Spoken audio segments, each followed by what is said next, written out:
dije ya, don. Sí. Gracias.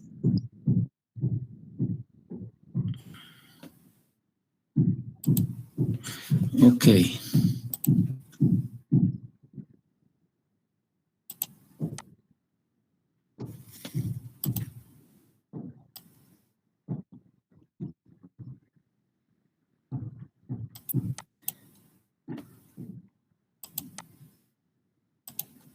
¿Ven la pantalla, jóvenes?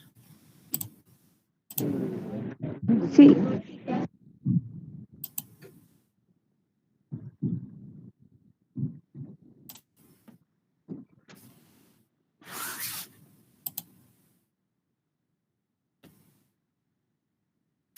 Ok, entonces vamos a complementar el tema, ¿ya?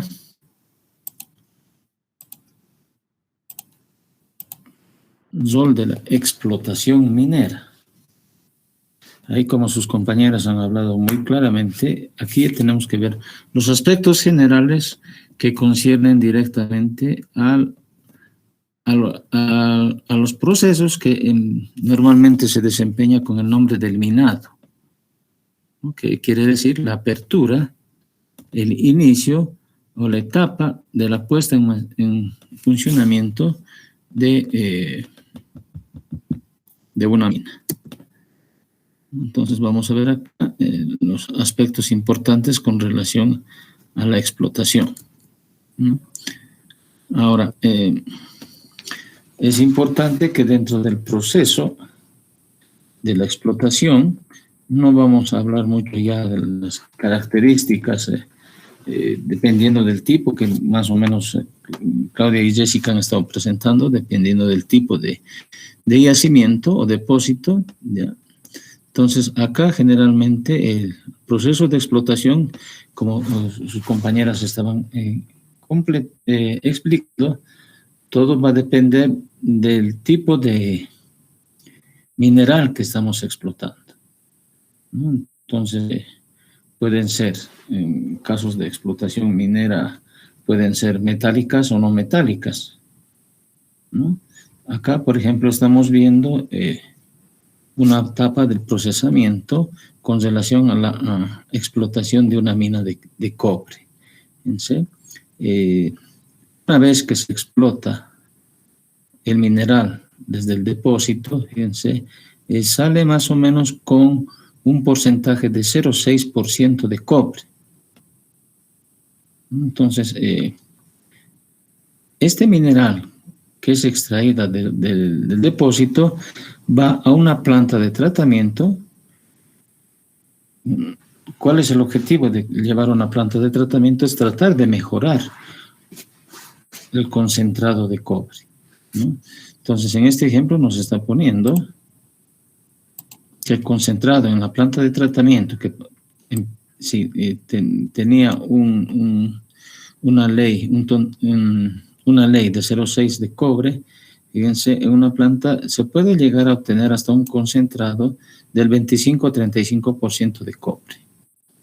Ahora, una vez que se hace la recuperación, hay también una serie de pérdidas de recuperación. No se puede recuperar en una planta el 100% del mineral que queremos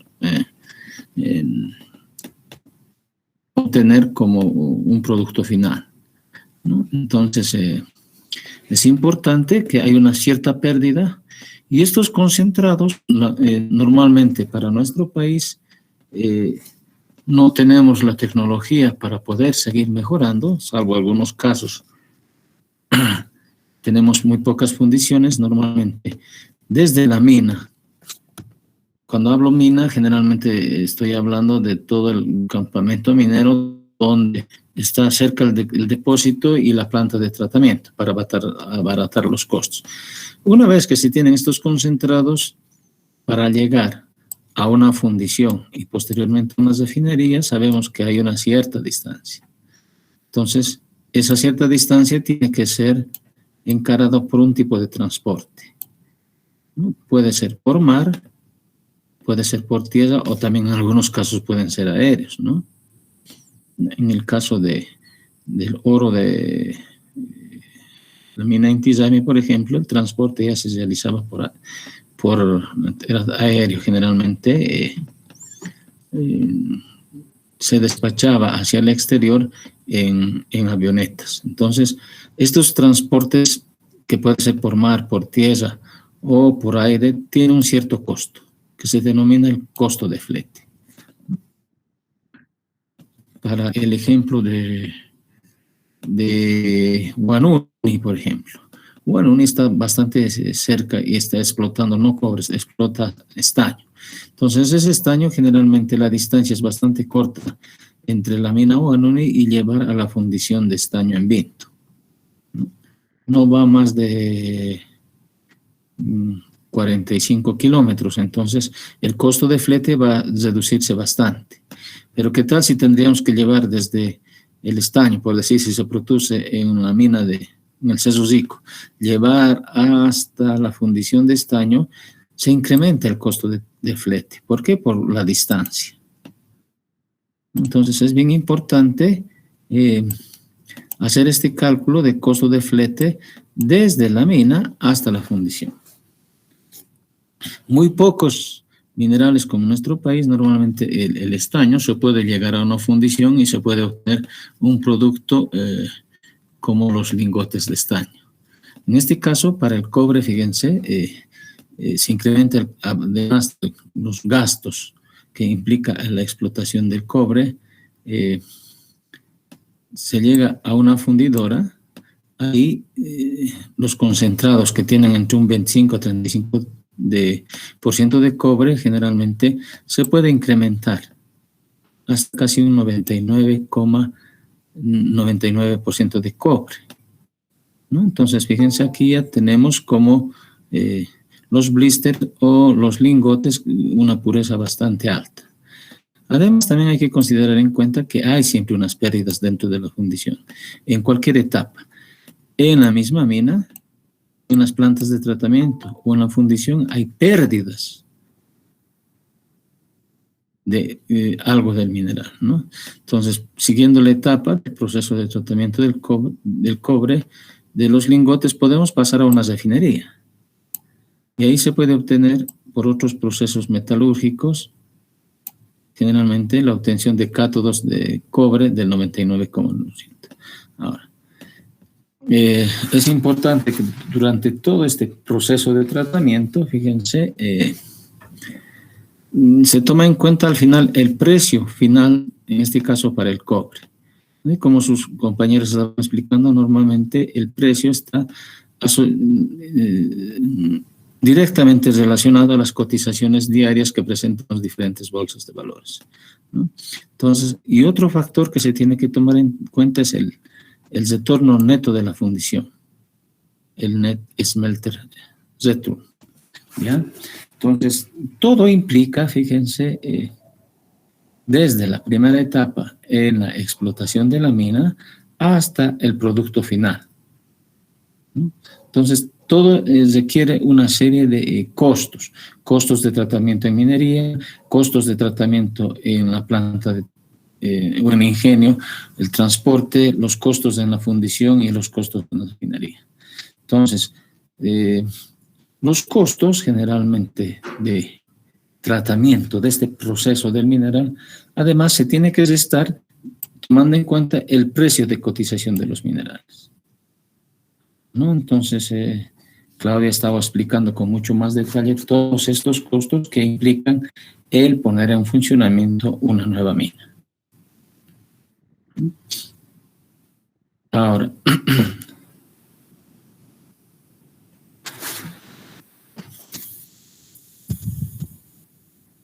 para poner en funcionamiento, o como dicen, el minado de un nuevo depósito, generalmente hay una serie de etapas que se tienen que tomar en cuenta para estimar el tonelaje de ese depósito, lo que se llaman las reservas explotables, que puedes trabajar, ¿no? Entonces, se inicia, generalmente acá nos está mostrando un proceso donde se toma en cuenta principalmente la información geológica que obtienen los geólogos en el depósito, ¿no? Y habíamos visto que generalmente acá se obtienen la información con relación a las leyes o tenores de los minerales y las reservas. Entonces, esa información geológica generalmente se puede trabajar mediante una información o un input de datos y sacar modelamientos en base a datos geométricos o estadísticos, tomando en cuenta las diferentes técnicas de interpolación, ¿no? En geología de minas han debido haber más o menos, hay algunos modelos, hay unos paquetes que te ayudan en la modelización de un determinado yacimiento. Entonces, con todos estos datos geológicos y además de la información, y dependiendo de los paquetes, puedes llegar a determinar un modelo geológico en 3D, ¿no es cierto? MinScience y hay otros paquetes más, ¿no? Entonces, hasta acá, fíjense, es el trabajo netamente del geólogo, ¿no? Pero a partir de este modelo geológico donde estás inventariando, estás introduciendo la ley, las leyes de los minerales, los volúmenes a explotar, se tiene que tomar en cuenta otro aspecto bien importante que es el criterio económico. Y eso, para determinar estos criterios económicos, se tiene que tomar en cuenta estos aspectos. Los precios previstos, los costes mineros, que han ido explicando a sus compañeras en todas las diferentes etapas de la explotación y el rendimiento de la mina. Con toda esta información geológica, además de tomando en cuenta estos factores económicos, hay que tomar una serie de criterios económicos para luego pasar a hacer de este modelo geológico que pueda integrar un modelo económico. ¿Qué quiere decir esto? Este modelo económico, para ver la mejor manera que puedes explotar, ahí vas a tomar en cuenta los criterios geotécnicos, operativos y medioambientales. Para tomar en cuenta esos criterios, tienes que tomar en cuenta qué tipo de explotación vas a realizar. Ahí, por ejemplo, si son minería a cielo abierto, los ángulos del talud es bien importante y eso generalmente se toma en cuenta caracterizando el tipo de roca caja. ¿Otra información? Sí. Yoma me dice que no puede entrar a la clase. No sé si le puede aceptar, por favor.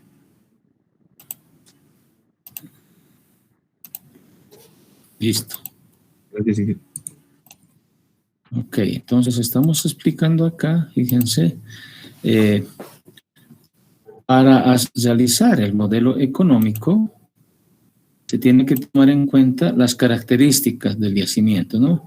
Y además de la roca caja, como los ángulos de los taludes, a qué ángulo vas a hacer el corte, cuál va a ser el ancho mínimo que vas a rajar, si es una mina subterránea, y el proceso de minado, la apertura. Entonces, ahí directamente, además del modelo geológico, se tiene que tomar en cuenta los criterios geotécnicos. Los ángulos de taludes tendrás que hacer un cálculo en base a la resistencia de las rocas. ¿Cómo vas a trabajar? ¿Qué cantidad de tonelaje vas a poder arrancar por día?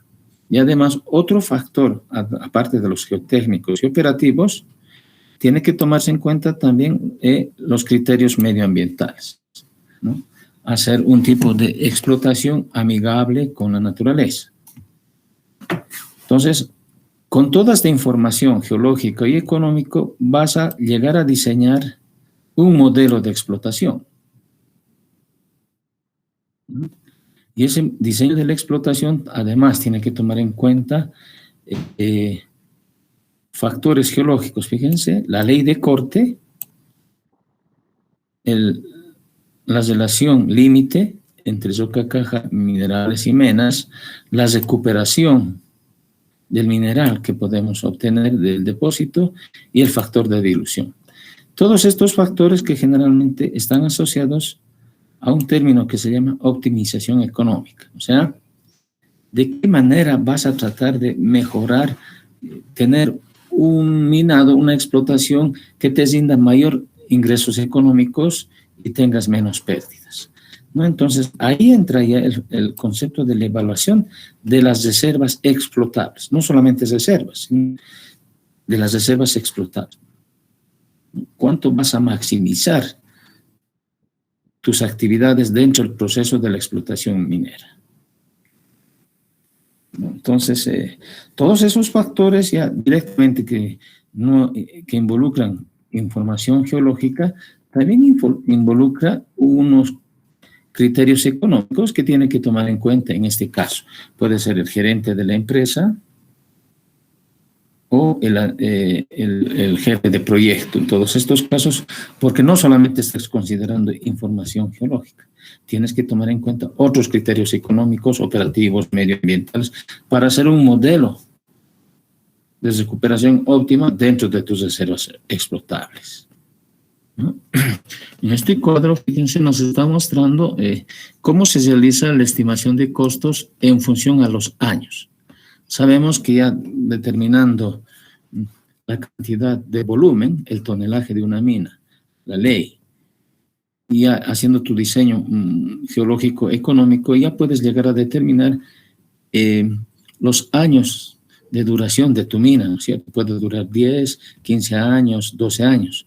Entonces, se toma en cuenta todos esos factores justamente tomando en cuenta la precisión de la estimación de los costos de explotación en función a los años. Fíjense un ejemplo que nos está mostrando una precisión en la estimación de costos hasta un 30%, tomando en cuenta la factibilidad preliminar, los estudios preliminares antes del trabajo de minería, del minado. Eso puede ser en el año 0 hasta el año 1, tendrías que tener una vialidad definitiva, afinar todos tu información en los estudios de factibilidad preliminar hasta tener un estudio final de factibilidad, un TESA, lo que llaman, y con esa información generalmente ya llegas a determinar, a estimar tu modelo geológico económico. Además, fíjense, tomando todo eso en cuenta, se tiene que tomar además otra información, la ingeniería de detalle. ¿Qué quiere decir eso? Ya has determinado el modelo, tus reservas, en qué tipo de modelo vas a explotar, y además tiene que conllevar una serie de actividades justamente porque tienes que tomar en cuenta, dependiendo del tipo de explotación, qué planta de tratamiento vas a implementar, cuál va a ser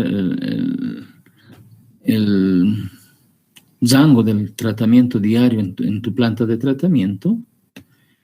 Tiene que conllevar generalmente el transporte, si va a ser transporte desde la mina hasta tu planta de tratamiento lo más cercano posible, la metodología, además de la planta de tratamiento, de la trituración, otros costos que generalmente es la recuperación metalúrgica, los campamentos, las maestranzas, las zonas donde vas a copiar el mineral, las zonas de desmonte, el lugar donde vas a copiar las aguas residuales de la planta, toda esa serie que corresponde a los aspectos ingenieriles de un desarrollo de una mina.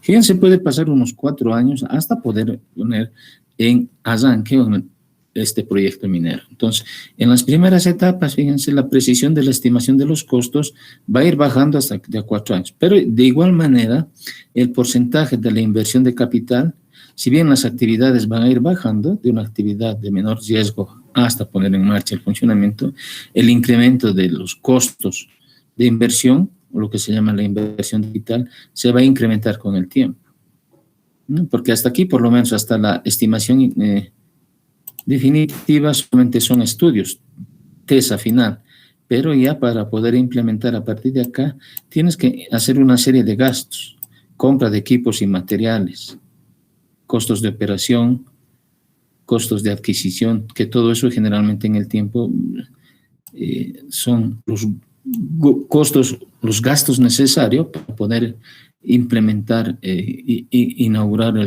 el funcionamiento de un nuevo depósito minero, ¿no? Entonces, estos dos estudios que son bien importantes, el de factibilidad preliminar y el de factibilidad definitiva, ¿no? Lo que se conoce más los estudios de prefactibilidad, ¿no?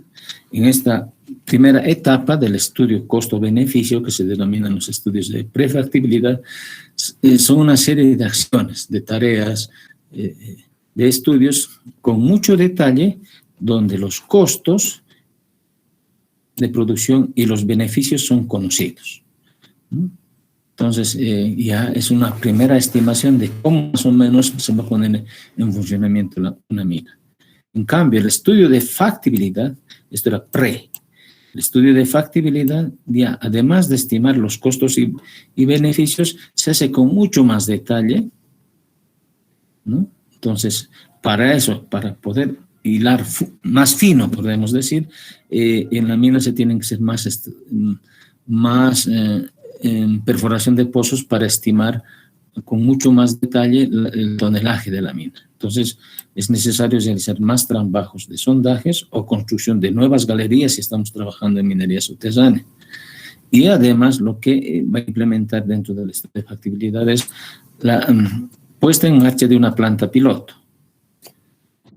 A ver, Claudia, ¿para qué implementamos una planta piloto en el estudio de factibilidad?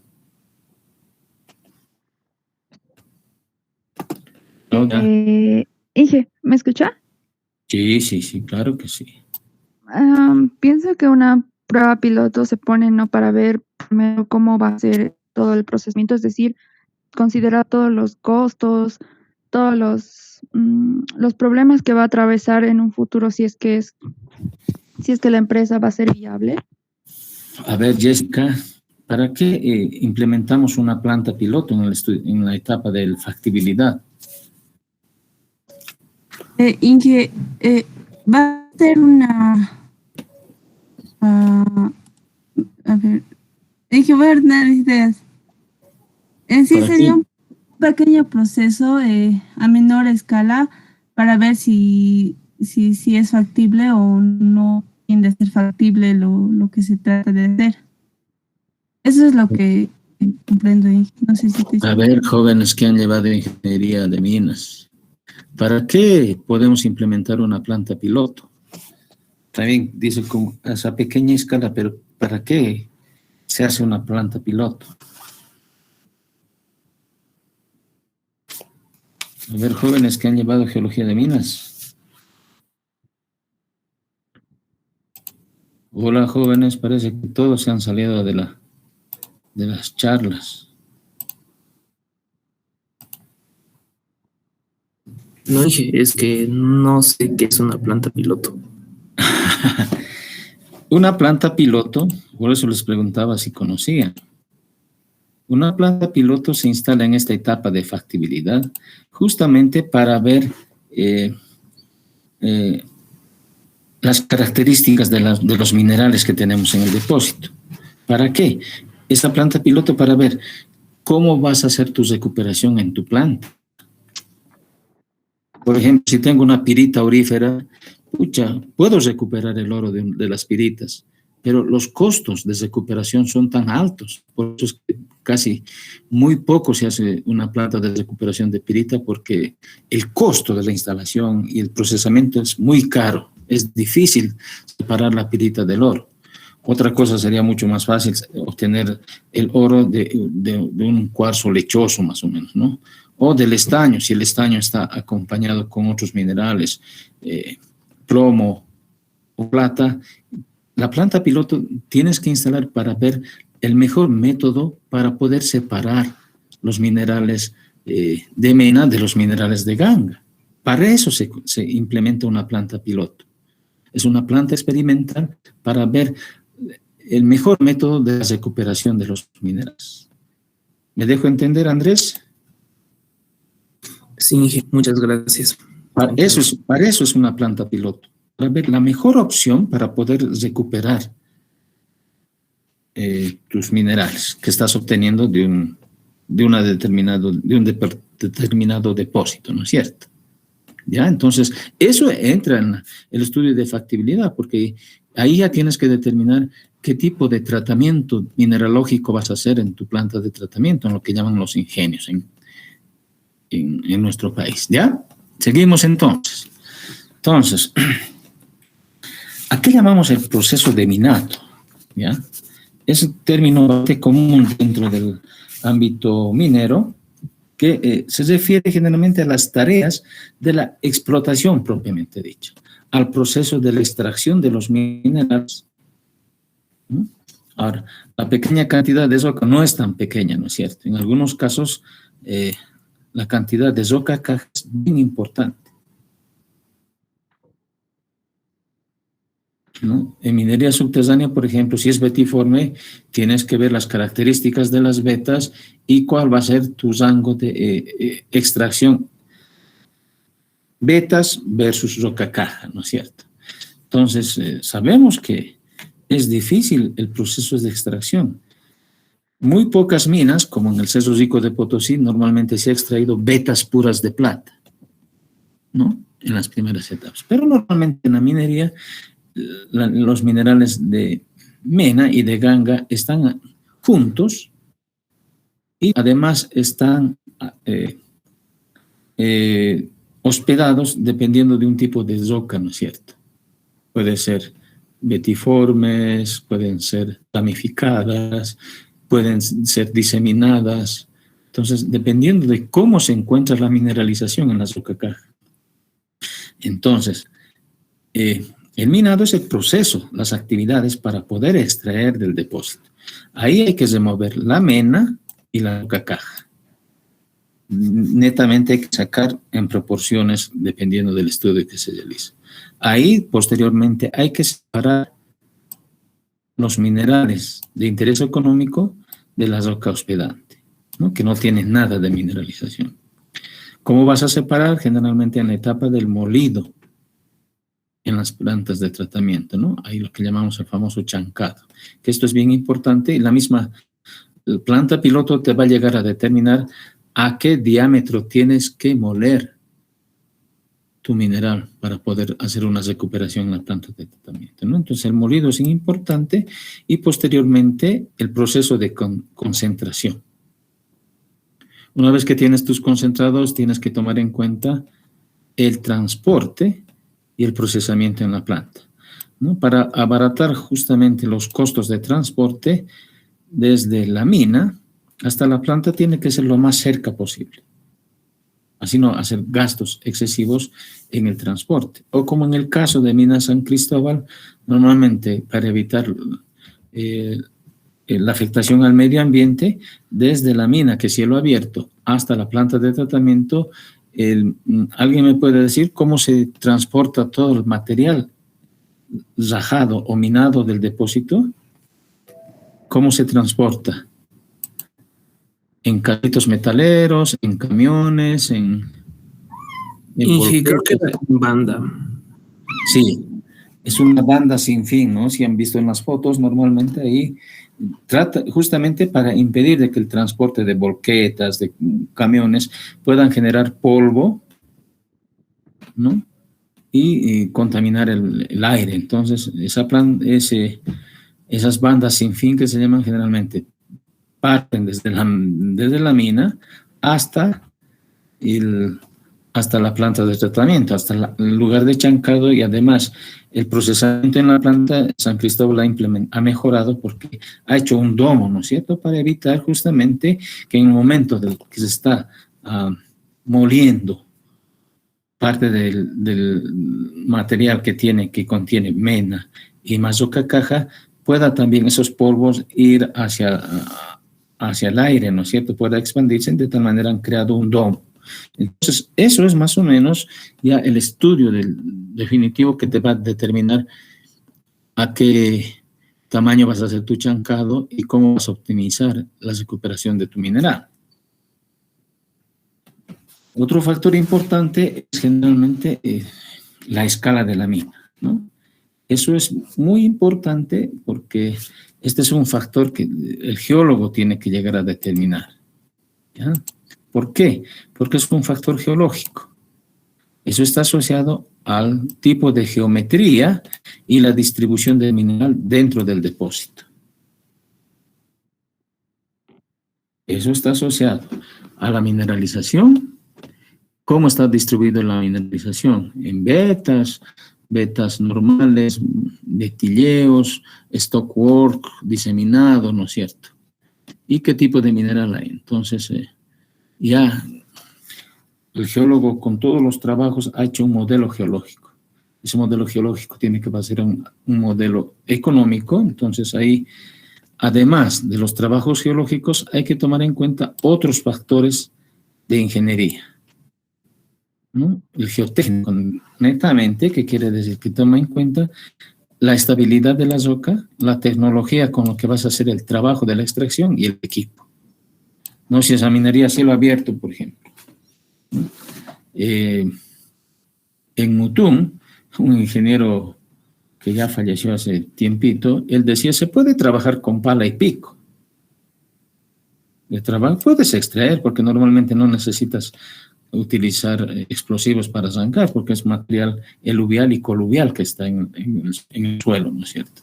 Todo va a depender qué tipo de depósito es, la estabilidad de la roca caja, para hacer los cortes con el ángulo de corte del talud, qué tipo de tecnología vas a utilizar. Vas a utilizar explosivos. ¿Cómo va a ser tu uso de explosivos? Generalmente las mechas van a tener que encenderse con cigarrillos o hay mechas que son eléctricas. ¿Qué tipo de equipo vas a necesitar para hacer tu plan de extracción? Eso es bien importante, ¿no es cierto? Además, como hemos visto, no solamente involucra el modelo geológico, tiene que involucrar el modelo económico. Entonces, ahí se tiene que tomar en cuenta los factores económicos, la magnitud del financiamiento, la viabilidad, si se puede extraer con el ritmo que nosotros estamos pretendiendo. Y eso generalmente tiene que tomar en cuenta el tamaño del depósito, el tonelaje, para determinar en cuántos años vas a poder hacer ese trabajo de explotación. Lo que determinas la edad útil de una mina. Ahora, puedes explotar mediante minería subterránea por casitos metaleros, explotarás, un ejemplo, no estoy por poner unos números, ¿no? Podrás explotar cada día 5 toneladas. O en cielo abierto puedes llegar a explotar 100 toneladas de mineral. Todo depende de la escala de la mina, ¿no? Entonces, esa relación volumen y tratamiento en tu planta generalmente va a llegar a determinar en qué tiempo vas a hacer tu trabajo de explotación de un determinado yacimiento. Ahora, dentro de la elección de cómo vas a trabajar, lo que se llaman las famosas técnicas de minado, qué tipo de equipos, qué técnica vas a utilizar, todo depende del tipo de yacimiento. Por ejemplo, la proximidad a la superficie. ¿Cuán cerca de la superficie está? El ejemplo del Mutum. Todos los yacimientos generalmente son coluviales, están en las superficies para levantar y llevar a una planta de tratamiento. Pero hay otros minerales que están pues a 1.500, 1.200 metros de profundidad. Por ejemplo, Pulacayo es una antigua mina donde se explotaba plata. Todavía en ese depósito hay mucha mineralización a profundidad. ¿Cuáles son los problemas para poder explotar en Pulacayo?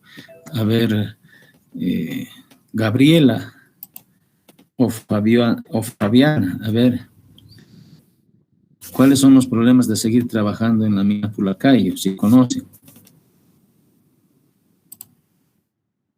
Gabriela o Fabiana Flores.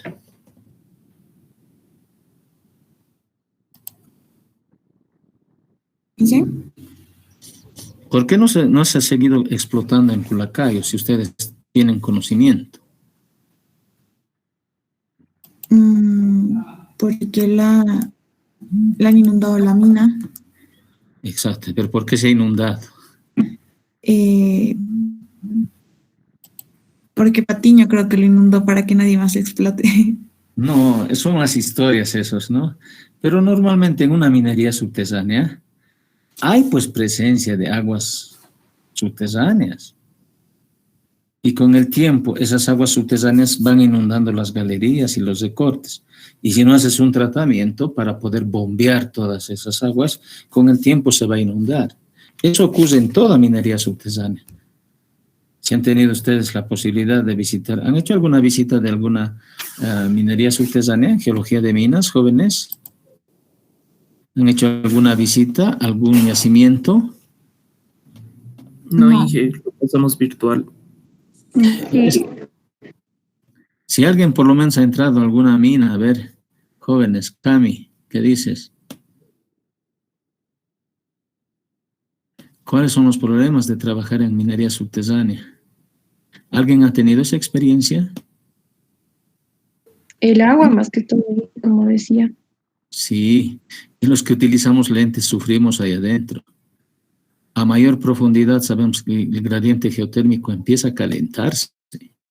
A medida que vas profundizando hay mayor temperatura y esas aguas subterráneas generalmente con la temperatura hay una vaporización. Los que trabajamos con lentes sufrimos ahí porque constantemente se van empañando nuestros lentes o se van mojando directamente, ¿no? Entonces, esos son los problemas que se tienen en minería subterránea. La presencia de las aguas subterráneas, que a veces, como estamos en un ámbito de un depósito, esas aguas no son pues naturales, son agua copagira, que quiere decir agua con alto pH, no son ácidas normalmente, producto de la mineralización que hay en ese sector. Entonces, esos son los problemas que se tienen para trabajar en el aspecto del minado. Entonces, todo depende a la proximidad a la superficie, ¿no? Por ejemplo, en Pulacayo hay todavía buena cantidad de reservas de minerales de plata. El problema es que a mayor profundidad, y eso es lo que ocurre, dejas de trabajar en una mina, entonces estas aguas se van a ir acumulando y van inundando las galerías, los recortes a profundidad. Además que hace mucha calor, ¿no es cierto? Entonces, ¿qué tienes que tomar en cuenta? Para evitar la calor tienes que meter tuberías para meter aire fresco y tienes que estar bombeando constantemente el agua que se va acumulando en las galerías. Entonces es bien importante que si tu yacimiento está en la superficie, pues las opciones son mucho más favorables para trabajar. La naturaleza de la sobrecarga.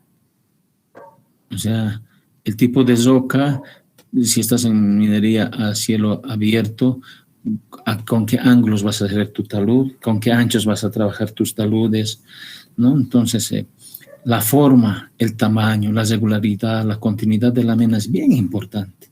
¿Y eso cómo vas a determinar? Netamente haciendo pozos de perforación, ir optimizando tu modelo geológico del yacimiento para ver la regularidad, el tamaño de la mineralización en el yacimiento, ¿no?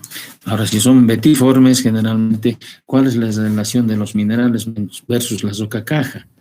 Si son rocas sedimentarias, tendrás que tomar en cuenta el ángulo, el buzamiento, el rumbo, el espesor de la resistencia de la caja de la roca caja para poder hacer el trabajo. Otro aspecto que se tiene que tomar en cuenta es la naturaleza de la mineralización. En el Ceso sí, con las primeras etapas no había problema, pues estaba cerca de la superficie y eran vetas puras y bastante anchas de plata. Entonces, no era un yacimiento típico de tipo boliviano, polimetálico, donde tiene una serie de minerales, plomo, plata, zinc, ¿no es cierto? Es más fácil tratar plata directamente que separar plomo y zinc. Entonces, todo depende de la naturaleza de la mineralización en tu yacimiento. Y las condiciones de la roca encajonante, si es roca sedimentaria, si es roca metamórfica, es roca ígnea. Si es roca sedimentaria, tienes que tomar en cuenta el zumbobusamiento, espesor y la resistencia de la roca en el momento de que vas a rajar la roca. Otros factores que se tienen que tomar en cuenta, el decapado con relación a la sobrecarga y la proporción del mineral que se perderá. Y Claudia se ha ido explayando, ¿no es cierto? La dilución. ¿Cuánto de mineral tienes versus la cantidad de roca caja? ¿Cuánto se va a perder el mineral cuando vas explotando con la roca caja?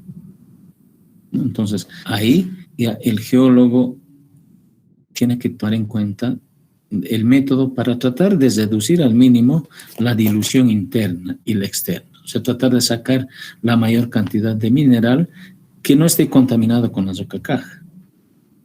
Otro factor importante, la disponibilidad en la infraestructura, ¿no? Eso yo les indicaba porque normalmente mejor si la planta está cerca a la mina.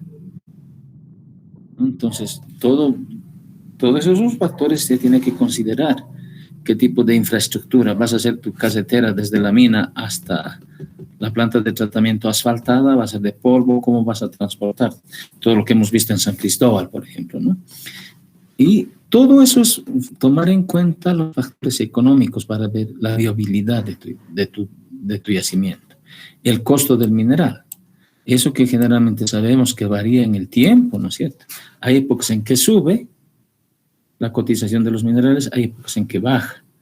¿Y cómo vas a hacer la preparación de los minerales? Tomando en cuenta la instalación de tu planta piloto.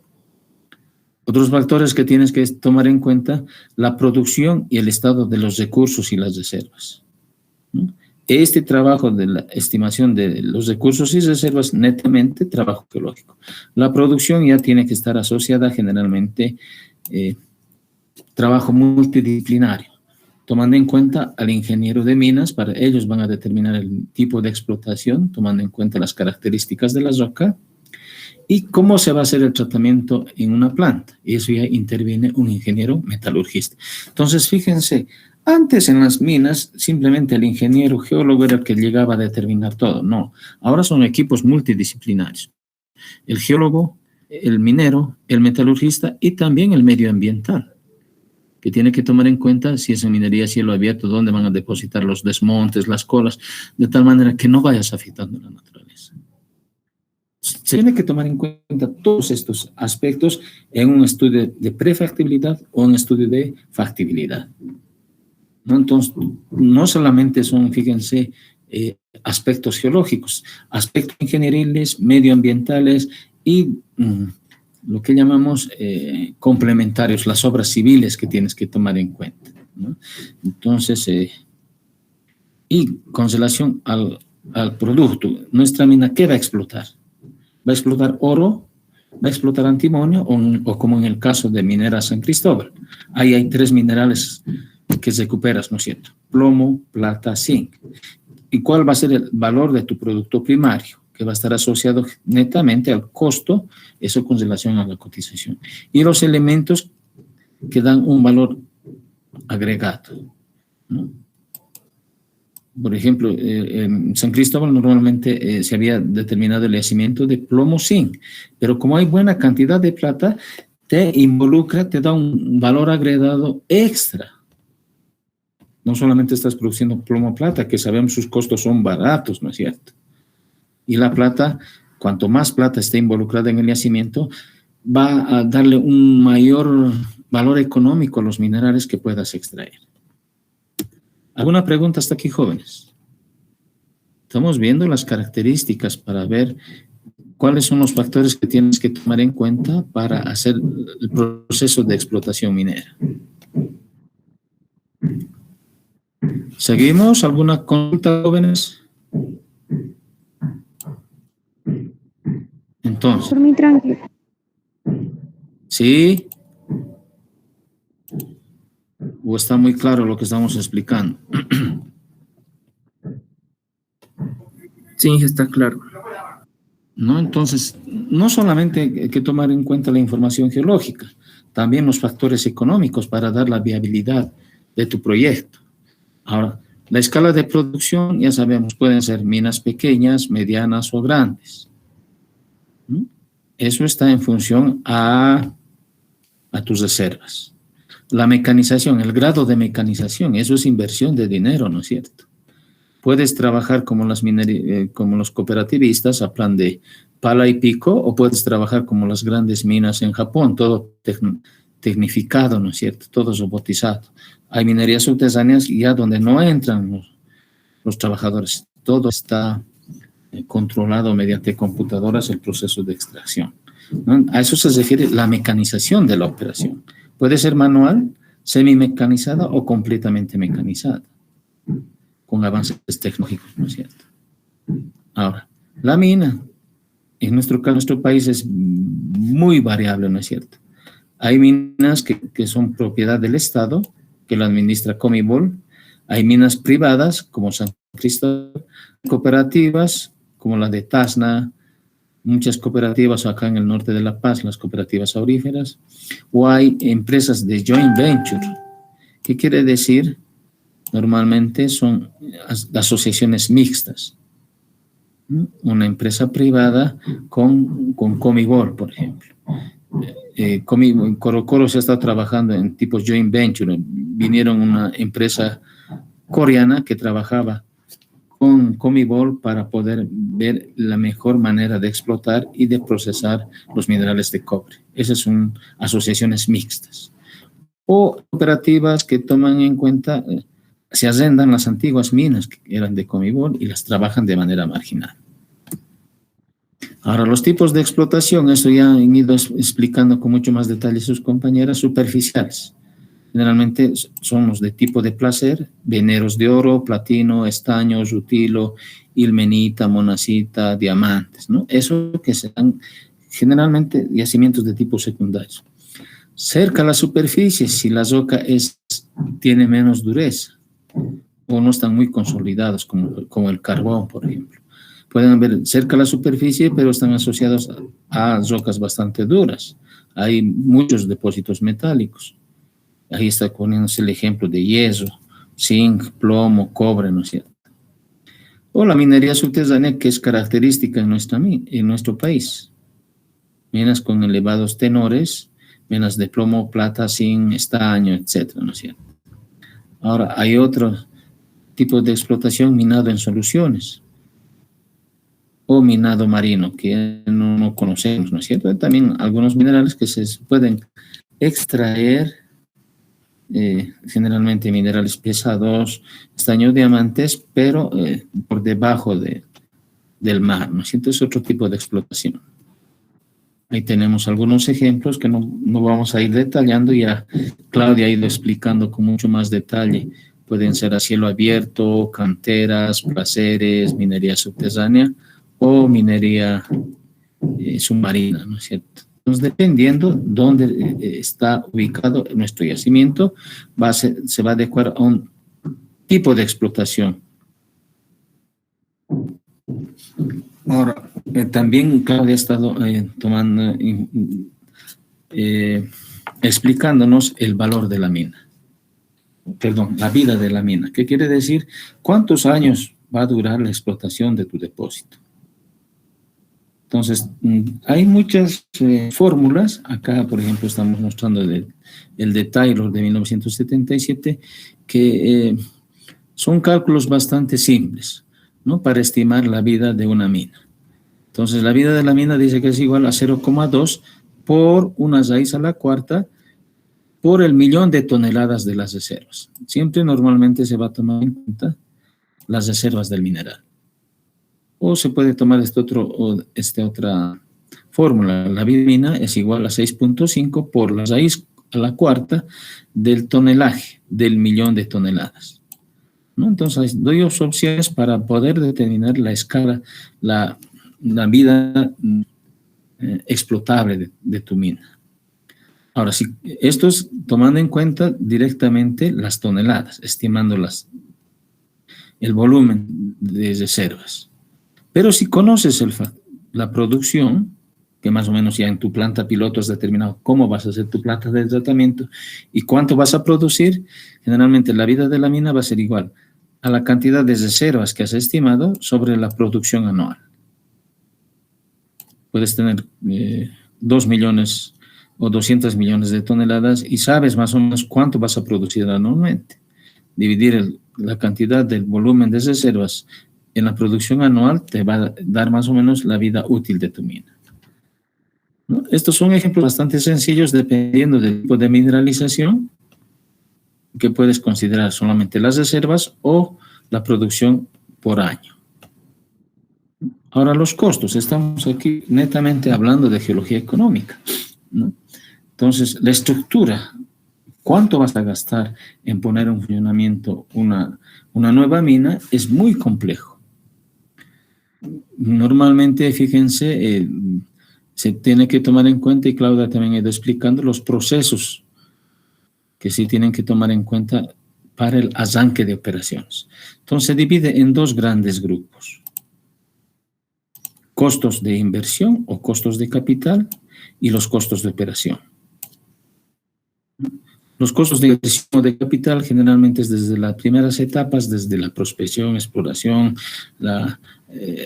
el cálculo de las reservas y la estimación de los tenores. Los costos de operación directamente involucran los otros gastos necesarios. Y estos gastos necesarios que son cómo vas a explotar la planta de tratamiento, transporte, procesamiento, todo eso, que son gastos que es dinero que vas a gastar para poner en marcha tu operación minera. Ahí están los costos directos, costos indirectos y costos generales. Vayamos por el primero: costos de inversión o capital. Son la cantidad de dinero necesario para la adquisición de los activos necesarios para poner en marcha un proyecto. Esos activos necesarios generalmente son de dos tipos: activos de capital fijo y capital circulante, ¿no? Ahora, los costos de capital fijo, ¿para qué sirven? Los costos de capital fijo para adquisición de los terrenos. O sea, si bien haces tu solicitud a la JAM para que te pueda dar la concesión, normalmente esos terrenos políticamente pertenecen a alguien, a una comunidad, a una persona.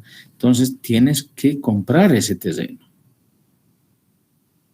Aparte de adquirir la concesión, que simplemente te está diciendo que puedes explotar, pero esos terrenos tienen un dueño. Entonces tienes que gastar un cierto dinero en comprar esos terrenos, ¿no? Tienes que gastar en los estudios de investigación, cálculos de leyes, toneladas, el desarrollo de la preproducción, lo que decíamos, la instalación de una planta piloto, los estudios ambientales antes de empezar la actividad minera, los permisos que necesitas de la JAM, permisos de agricultura, medio ambiente, la compra de equipos mineros, las instalaciones y servicios, ¿no? ¿Dónde van a vivir tu personal? ¿Cómo les vas a alimentar? Tendrás que tener servicios de enfermería, almacenes de las movilidades, ¿dónde vas a tener para poner en funcionamiento tus equipos y tus movilidades? Tienes que tener un almacenamiento de petróleo, de gasolina. ¿Cómo vas a instalar tu planta? Esto es bien importante. Ya en la etapa de la planta piloto vas a llegar a determinar tu planta a qué escala de producción va a ser. Toda esa instalación, todos los servicios, la infraestructura, comunicaciones, energía eléctrica, agua. Fíjense, San Cristóbal tiene su propia antena para tener una buena comunicación con La Paz y con todo el país. La energía. En la mina de San Cristóbal han tenido que tender a un nuevo tendido de línea eléctrica de alto tonelaje, de alto voltaje para poder instalar su planta. El agua, ¿de dónde vas a sacar esa agua superficial, agua subterránea? Todos esos factores que necesitas gastar, eso es un costo de capital fijo, ¿no? Construcción y montaje de tu planta. Construcción para poner en funcionamiento tu mina si es subterránea. Las contingencias e imprevistos, accidentes, puede ser por terremotos, inundación. Todos esos gastos que se denominan costos de capital fijo. Luego vamos a los costos de operación, como su nombre dice, operar para poner en funcionamiento tu planta o tu mina. Entonces ahí se tiene que tomar en cuenta una serie de factores, qué tipo, la geología del yacimiento, tipo, número de equipos que vas a necesitar, si es minería subterránea o minería a cielo abierto, qué tipo de perforadoras, retroexcavadoras, volquetas, cómo vas a transportar, ¿no es cierto? ¿Qué personal involucrado necesitas? Hay geólogos, mineros, metalurgistas, trabajadores de planta, operadores de equipos, la empresa que te va a dar el servicio de catering, alimentación, servicio, salud, todo eso, las condiciones ambientales, la localización geográfica es bien importante, ¿no? El trabajar en el Mutum y traer hasta La Paz, tu costo se va a incrementar por el transporte. Organización de tu empresa. Si estás en el Mutum, pues tu gerencia tendrá que estar en Mutum o en Santa Cruz. Un poco difícil que sea tu base en Potosí, tengas que trabajar en Santa Cruz. Eso se llama una buena organización empresarial, ¿no? Entonces, el estimar todos estos factores es bastante complejo, que también interviene en un factor económico. Tienes que tomar en cuenta todo es gasto. A eso se refieren gastos de operación, ¿no? Entonces, estos costos, este dinero que vas a invertir en operación, se define como aquel cantidad de dinero que vas a generar de manera continua para poner en funcionamiento una operación, para hacer funcionar tu mina. Puedes dividir en 3 categorías: costos directos, costos indirectos y costos generales. ¿Cuáles son los costos directos? Son conocidos también como costos variables, o se definen como costos primarios de una operación. Básicamente, la aportación para que tengas personal que pueda trabajar y los materiales que necesites para explotar tu mina, ¿no? Personal.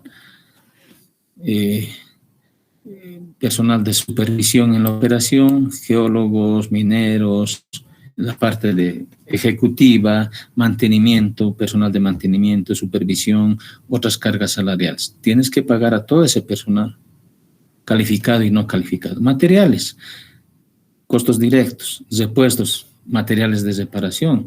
Tus equipos, tus movilidades con el tiempo se van a ir deteriorando, necesitas cambiar llantas, algunos repuestos. Todo eso generalmente es como entra en un aspecto de costos directos. Los materiales para el tratamiento en la planta. ¿Cómo vas a hacer tu recuperación? Necesitarás una serie de reactivos, materias primas, combustibles y lubricantes para tus equipos y movilidades, ¿no? Derechos especiales, tienes que pagar cada año tu canon a la JAM por tu concesión minera. La preparación y el desarrollo, área de producción. Todos son costos directos que directamente tienes que gastar. Costos indirectos, también denominados costos fijos, ¿para qué se utiliza? Son independientes de la producción, ¿ya? Entonces, este tipo de costos varía con el nivel de producción. Hay componentes dentro de los costos indirectos, fíjense. Personal administrativo, que quiere decir secretarias, mensajeros, seguridad, técnicos, servicios de alimentación, médicos, catering, salud, todo eso que son personal, que es netamente un personal administrativo, es indirecto. Almacenes, tales, todo lo que necesitas pagar a todos esos técnicos. Otros costos indirectos, los pagos de los seguros. Seguros de la propiedad, de responsabilidad, de las movilidades, de las personas, todo ese tipo de seguros que involucran seguros, costos indirectos. Las amortizaciones y los intereses, si te has hecho un préstamo en los bancos, ¿no es cierto? Todos se catalogan como costos indirectos. Y otros costos indirectos son los impuestos que tienes que pagar, el IVA, el IT, todo eso. También que necesitas ingresos, dinero para restaurar los terrenos cuando han sido afectados. Otros costos indirectos de representación se llaman los viajes, las reuniones, los congresos y otras deducciones. Tu personal tiene que estar capacitado constantemente, entonces tienen que ir a congresos, seminarios, tienen que actualizarse y para eso también son los costos indirectos. Gastos de oficinas y servicios, gastos para todo el personal administrativo, el teléfono, luz, agua, papelería, equipos, transmisiones, todo eso. También dentro de los costos indirectos, las relaciones públicas y de publicidad. Hay comunicadores o relacionadores públicos que te van al tanto, te dan poniendo la información actualizada de la mina, qué actividades se hace, si hacen una publicidad por los medios televisivos, por los radiales o por periódico, cuál es el trabajo que se hace, no solamente directamente a la minería, sino también los trabajos de apoyo social a las regiones aledañas. Todo eso es parte de las relaciones públicas de una empresa, que también es costo indirecto. Y directamente, otro costo indirecto es las fases de desarrollo y preparación, antes de poner en funcionamiento la mina. Todo eso, fíjense, todo eso es gasto. Son costos indirectos. Y por último se tienen los costos generales. Ahora, estos costos generales pueden considerarse parte de los costos de operación o algunos casos llaman como gastos indirectos. Ahora, dependiendo de cómo se toman estos gastos, generalmente se pueden dividir en costos de comercialización y costos de administración.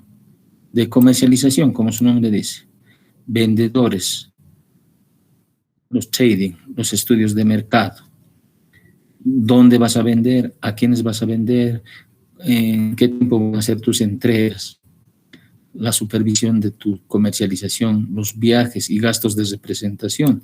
Tienes que ir a los países, buscar a qué fundidoras vas a vender, a qué refinadoras vas a vender, tienes que tener una relación directa. Y eso también, además de gastos de representación, gastos salariales. Los costos generales de administración, gerencia, o sea que son, me dicen, netamente para que todas tus cuentas estén al día y puedan desembolsar los dineros. Gerencia de administración, directorio general, contabilidad, auditoría, todos, departamento de planificación, geología, jurídica, financiero, departamento de investigación y desarrollo, relaciones públicas. Cuando decimos departamento de investigación y desarrollo, normalmente la empresa tiene que tener este departamento para buscar nuevas reservas aledañas al depósito o buscar en otras áreas para poder seguir trabajando como empresa minera. Todos esos gastos están incluidos dentro de los costos generales. Pues el resumen de costos. Costos de extracción, concentración, administrativos. Todo esto hemos estado ya determinando. Generalmente es una suma de la cantidad de dinero que necesitas inyectar en tu proyecto para poner en marcha tu mina. Entonces aquí, por ejemplo, tenemos algunos ejemplos en la etapa de desarrollo y en la etapa de operación, ¿no? Si estamos trabajando en minería subterránea, fíjense, hay que hacer los trabajos de apertura de túneles, galerías, chimeneas. ¿No? Aquí nos están dando costos unitarios por avance de metro, ¿no? En los túneles, desde 750 hasta $3,000 el metro cuadrado, el metro lineal. Las galerías de 500 a $2,000 el metro. La apertura de chimeneas entre 200 y $800 el metro. Eso para el desarrollo de tu minería subterránea. Operación, ya depende, estamos hablando en este caso de una minería subterránea, dependiendo del método, corte y relleno, skin grace, stopping por subniveles, cámaras y pilares, o block caving, o open pit, dependiendo del método que vas a utilizar, si es en minería subterránea, todos estos, o es minería a cielo abierto, el open pit. Cada uno, el método de operación tiene un determinado costo, ¿no? El square setting, por ejemplo, entre $10 y $20 la tonelada. El cut and fill, relleno, corte y relleno, sus niveles de entre 8, 20, 8, 18, 3, 5. Cámaras y pilares de entre $2 y $10 la tonelada. Block caving o hundimiento de bloques 1 a 4. Y el de open pit, fíjense que es mucho más barato, entre 0,4 y 1,25 la tonelada. Porque las condiciones son diferentes, trabajar en minería subterránea o a cielo abierto. Entonces, se tiene que tomar en cuenta todos esos factores. El tipo de yacimiento y la metodología, cómo vas a extraer. Y ahí generalmente es importante también cuando hemos estado realizando los estudios de prefactibilidad, los geólogos necesariamente tenemos que llegar a determinar el cálculo del cutoff o la ley de corte, la ley mínima de corte, ¿no es cierto?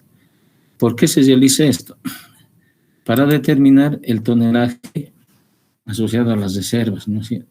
Entonces, la ley de corte se determina para clasificar si tu yacimiento es económicamente explotable, si te va a dar unos réditos económicos, ¿no? Entonces, es más un concepto de tipo económico. Es un punto de equilibrio que a partir del cutoff puede ser comercialmente tratable. Y si tus valores están por debajo del cutoff, no puedes trabajar, ¿no es cierto? Entonces, hay una serie de cutoffs. El cutoff, por ejemplo, acá la ley de corte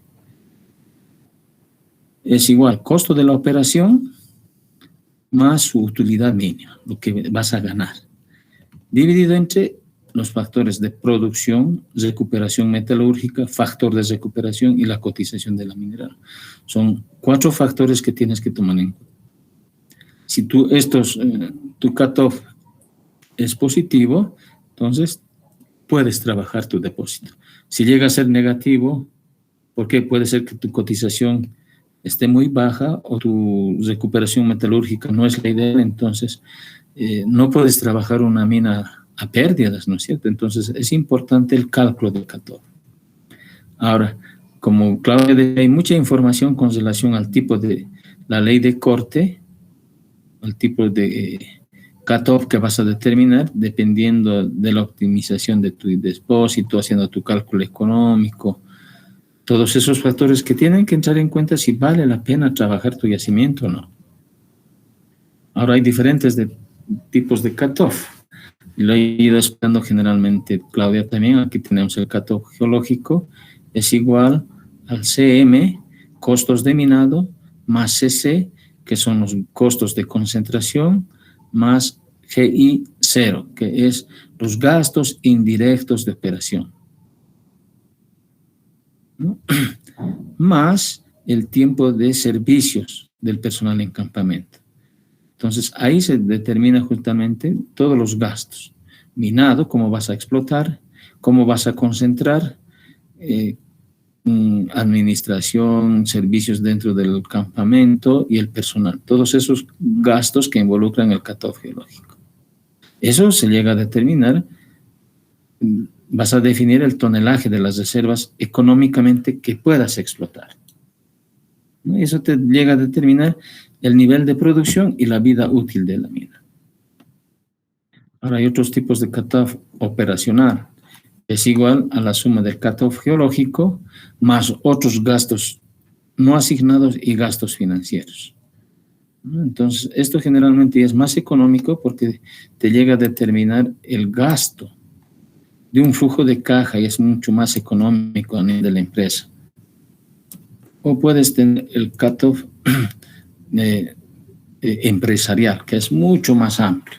El cutoff empresarial toma en cuenta el cutoff operacional, que involucra el cutoff geológico, más gastos no asignados, gastos financieros, más el CTS, son los gastos dentro del personal administrativo,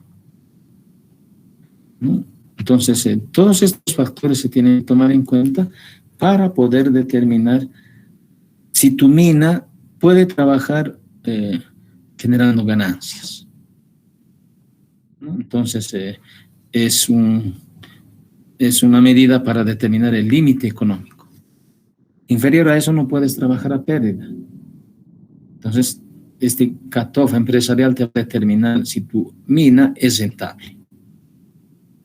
Entonces, hay una serie de factores que tenemos que tomar en cuenta. Aquí, por ejemplo, hay un ejemplo para el cutoff de la mina Huanuni. La ley mínima económica va a ser igual a A sobre 0,2204 por BCD. ¿Qué son estos parámetros? A es el costo de operación más el costo de comercialización. Y abajo tenemos B, es el mineral que vas a tratar. En este caso, Huanuni generalmente trabaja estaño. C es la cotización del mineral que se da diariamente. Y D, cómo va a ser tu recuperación metalúrgica de los minerales de estaño que se están obteniendo en la mina de Huanuni. Entonces, aquí te llegas a determinar una ley mínima económica. Es importante porque el costo de operación hay que tomar en cuenta que la minería es de tipo subterráneo. Y comercialización. ¿Dónde vas a llegar a vender? ¿Cuánto costo de comercialización quiere decir? Involucra tu recuperación de la mina y tu mejoramiento del mineral. Hay otros tipos de fórmulas para calcular los cut-off, el costo de operación, entre la cotización por la recuperación metalúrgica, por el proceso de dilución. Otro método, costos de mina más costos de planta, por 100, dividido entre la cotización menos costos de refinación, por la recuperación metalúrgica. ¿No? Y la recuperación metalúrgica es bien importante. Hemos visto que en tu planta puedes recuperar, puedes incrementar el porcentaje o la ley de concentración del mineral. Hay varios tipos de cut-off. Aquí, por ejemplo, para el oro, si tienes un costo de operación de $55 la tonelada, el precio del oro 1.200, ahora está 1.500, tu recuperación va a ser un 90%. Tienes que tomar en cuenta las pérdidas por dilución, que es un 10%. Si involucras todos esos dentro de una fórmula, tu cut-off va a ser 1.361. Acá estás calculando costo operativo dividido entre el precio del oro, la cotización del oro, por la recuperación por la dilución. Entonces, hay maneras de calcular, ¿no? Entonces, acá tienes un valor y esta dilución que lo vas a calcular por tu recuperación y por tus pérdidas de dilución, lo que tienes un resultado final, fíjense, un cut-off de 1.644 gramos de oro por tonelada. Entonces, hay fórmulas que son básicas que puedes llegar a determinar y hacer un cálculo de cut-off. Del oro es el más sencillo porque normalmente el procesamiento, dependiendo del tipo de procesamiento, normalmente lo que obtienes es oro. No hay mezcla con otros minerales, ¿no es cierto? Hay varios ejemplos de cut-off. Acá, por ejemplo, se toma en cuenta para la recuperación metalúrgica para el cobre de un 95%, su cotización del cobre estaba 88 centavos la libra fina de cobre. Entonces aquí están los costos. Si esto es en minería subterránea, costos de perforación, tronadura, carguío, transporte, servicio, gastos administrativos, lo que involucra todos los costos de la mina, más la depreciación de los equipos que hay que tomar en cuenta. Un equipo que compras, tiempo que pasa se va a ir depreciando. Entonces tienes un total de costos que es $1.46 por tonelada de material. Eso se llega a calcular directamente en base a tablas. Y luego tienes, en base a todos estos costos, puedes llegar a calcular tu cut-off, ¿no? Y tenemos otro ejemplo. Los costos, aparte de los costos primarios, también tenemos otros tipos de gastos. Costos de tratamiento del mineral en la planta, costos de administración, que suman más o menos los costos 2, y los costos 3, los costos generales. Transporte hacia el puerto, los créditos, los seguros, tratamiento de qué tipo de tratamiento va a ser. Va a ser por fusión, refinación. Entonces, hay una serie de gastos que tienes que efectuar. Gastos directos, gastos indirectos y gastos generales, ¿no? Entonces, todo eso ya más o menos se tiene calculado y en base a eso se puede realizar los famosos cut-off para un determinado mineral. Entonces, siempre se toma en cuenta el factor de recuperación metalúrgica, la cotización de los minerales. Es bien importante en la planta cuánto va a ser tu recuperación, cuánto está costando la cotización diaria. Entonces, hay una serie de cálculos que puedes realizar para hacer tu cut-off, ¿no? Entonces, ya el geólogo que ya está involucrado en este tipo de actividades, en gerencia, normalmente ellos ya tienen una serie de tablas para ir calculando los cut-off y tu rendimiento neto a un mes, a 2 meses, a un año, ¿no? Esos son procesos que ya se tienen las fórmulas, ya se tienen desarrollados los paquetes de tal manera que metes los datos y te van resultando el tipo de cut-off que quieres, que puedes determinar tomando en cuenta la recuperación y la cotización. Otro factor que se toma en cuenta, y para terminar estamos hablando del aspecto de la dilución. La dilución es la relación que tienes entre el mineral que vas a explotar y la cantidad de roca encajonante que vas a explotar en el momento en que estás haciendo tu explotación minera. El factor de dilución normalmente es el tonelaje medido sobre el tonelaje calculado. O puedes, en este caso, para una minería subterránea, es el ancho promedio de tu mineral en tu beta menos el ancho promedio de la explotación. Aquí, si tu beta es 30 centímetros, no vas a explotar 30 centímetros, mínimo explotarás 2 metros de ancho en galerías.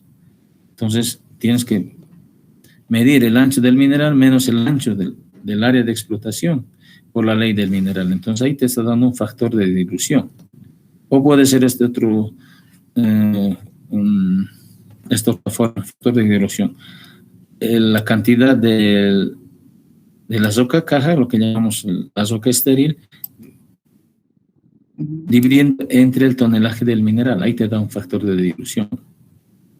O puede ser la cantidad de material estéril, mineral más estéril en porcentaje. Entonces, hay una serie de fórmulas para poder calcular la dilución del mineral dependiendo del tipo de explotación.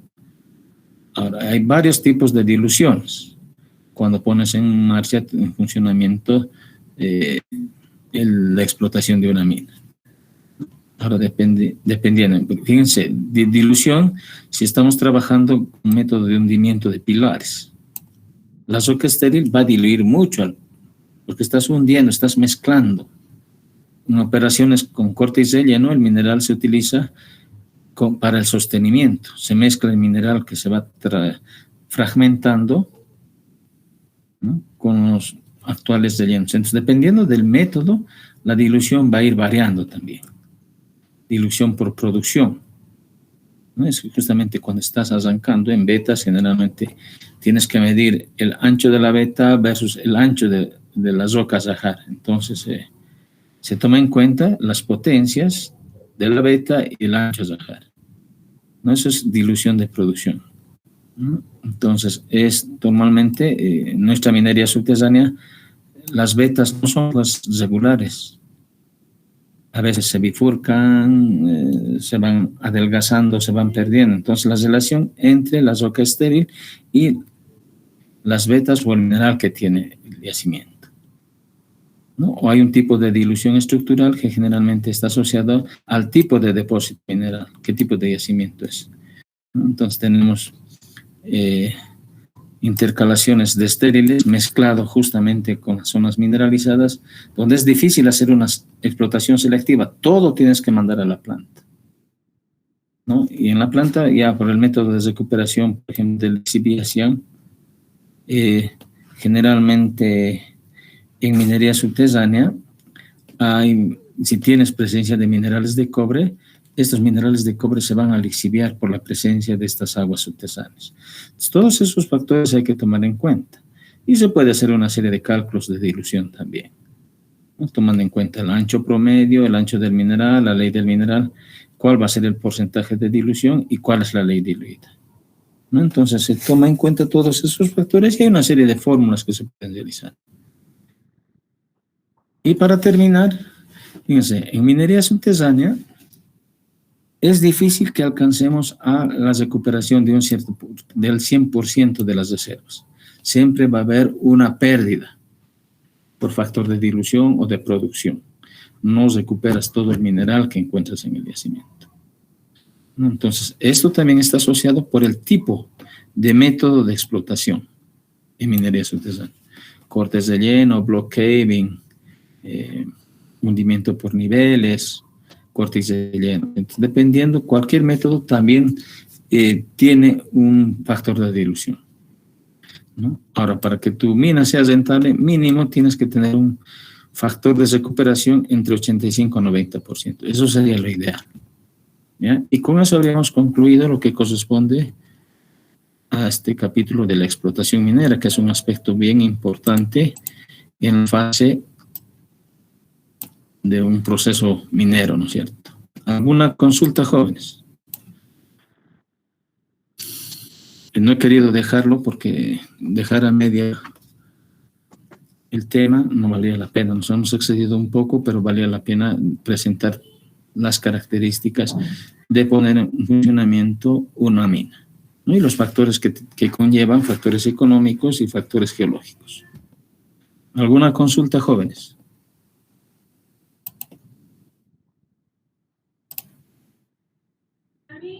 Esta tarde, en el transcurso de esta tarde, voy a ir pasando los temas que nos falta presentar, ¿ya? Y ya tenemos que ver la fecha para el segundo parcial, ¿no? Que lo estimo que tendríamos que tomar el 25 de mayo. ¿Ya, jóvenes? Hay que ir pensando en eso. Próximo segundo parcial. ¿Y? Eso es de este tema. Todavía no estamos viendo hasta dónde vamos a avanzar, Andrés, no te preocupes de eso. La cosa es que vayan estudiando, ¿ya? Esta tarde les voy a ir pasando los temas que nos faltan, que hemos estado avanzando hasta el día de hoy. ¿Preguntas, jóvenes? Gracias. He tratado de explicar lo máximo, más o menos, los factores que tienes que tomar en cuenta para que puedas explotar y tengas un rendimiento económico en tu mina, ¿no? ¿Qué factores se tienen que tomar en cuenta? Geológicos y económicos. Entonces, no solamente involucra el llegar a determinar tus reservas y tus tonelajes, ¿no es cierto? Involucra también otros aspectos económicos. Bien, jóvenes, si no hay consultas, nos estamos viendo el próximo martes.